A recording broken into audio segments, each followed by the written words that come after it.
For Watch this educational video and I'll be purposes right only. back. This will not be an easy watch for anyone. This is the spot of the lynching of Mary Turner.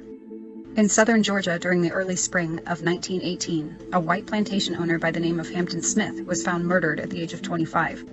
Immediately drawing an angry crowd, the plantation workers of Hampton's property, also known as Old Joyce Place, were targeted at once. Within the list of 13 suspects was a man named Hayes Turner. Born in 1892, Hazel Hayes Turner was a 19-year-old farm laborer who was married to a young woman named Mary Hattie Graham. Taking her married name of Turner, Mary was 8 months pregnant at the time of Hampton Smith's killing, and the couple knew all too well about the dangers they now faced for simply being black. Within just 3 days of Smith's untimely death, Hayes Turner was one of many who were captured by police and arrested as a suspect. Little did Turner know, but a plantation worker named Sidney Johnson was already being looked at as the main suspect, not Turner. Despite the whimsy of Georgia's judicial system following Smith's murder, Hayes Turner was nonetheless questioned and kept in the county jail for further investigation. That was until the sheriff decided Turner might be more safe from the town's angry mob if he was taken to a neighboring city and held in custody there. County Sheriff Wade, who was accompanied by a court clerk, removed Hayes from a cell and headed towards the town of Quitman. Hayes never made it. At some point, Sheriff Wade stopped the vehicle en route as a mob of 40 white men blocked the road. They snatched the prisoner out of the vehicle, and a handcuffed Turner was led into the woods where he was hung by the neck in a tree. His body stayed there from Saturday to the following Monday, when he was finally cut down, and his corpse was buried no more than 50 feet from the tree where he was murdered. Already distraught over the arrest of her husband while she was inching ever closer to her delivery date, Hayes Turner's wife Mary was traumatized the following day when she learned that her husband had been lynched.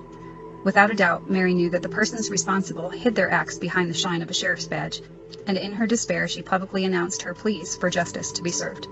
She demanded that those responsible for her 19-year-old husband's brutal murder be charged with their crime, and that they proceed to seek justice in the local county courtroom. When the mob heard of Mary's demands, they sprung into action to hunt the pregnant woman down. Mary simply had no time to escape the clutch of their racist grasp around the neck of the situation. When the mob caught up with Mary, just one single day after the lynching of her own husband, the crowd showed no mercy as they put their deranged plan into action. First, the crowd of white mobsters took her to Folsom Bridge. A tree hung just over the water on the banks, and that was where they decided to throw their rope. They tied the pregnant widow's feet together tightly and began to hoist her off the ground feet first. As Mary Turner dangled from the tree upside down, she began to scream in pain and cried for mercy over the life of her unborn child. The mob would have none of it. They then began throwing buckets of liquid on Mary, which were filled with motor oil and petroleum from their vehicles. With a gas-soaked face and her clothing that was dripping with the flammable combination, a match was lit. As Mary's hair caught fire, she screamed in agony. Her cries fell on deaf ears as a member of the mob approached her writhing in pain. He pulled out a knife, yanked her layered house dress off to expose her abdomen, and with a brutality that is incomprehensible, the man sliced Mary's stomach open with jagged sawing motions, and he removed her infant baby by letting it drop to the ground, where it made 2 small cries.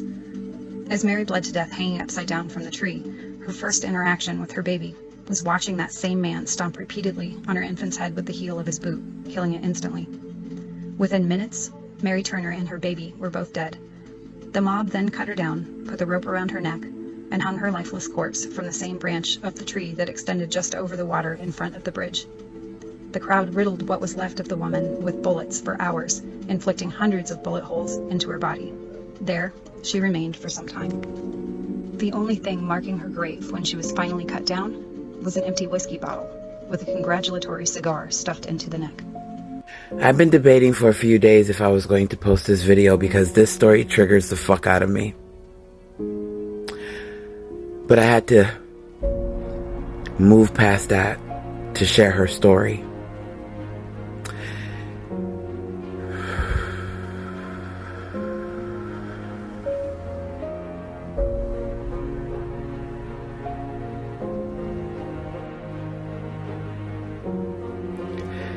These are the stories that they want to bury. They want us to forget.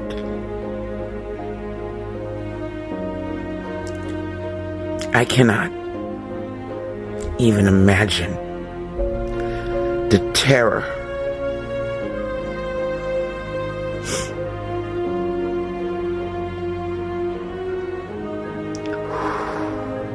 and I cannot comprehend the brutality and savagery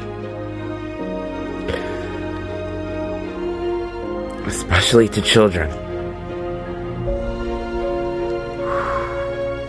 It was not just one or two or three white people. It was hundreds of thousands that exhibited this type of brutality. And those people that had to die at the hands of these people, their stories will be shared, even if it triggers me.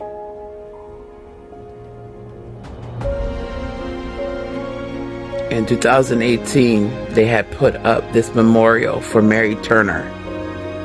And of course, some racist people went over there and shot it up with bullets. But y'all want us to forget though, right? Y'all want us to think that slavery was so long ago and the mistreatment of black people were hundreds and hundreds of years ago. Yet there is a memorial. And motherfuckers went over there and shot it. Just to remind us that they're still here. And that they don't mind using the same brutality. So please, miss us with the bullshit. Racism is alive and well. And white people, it's your job to eradicate it. Oh my God, this video was hard.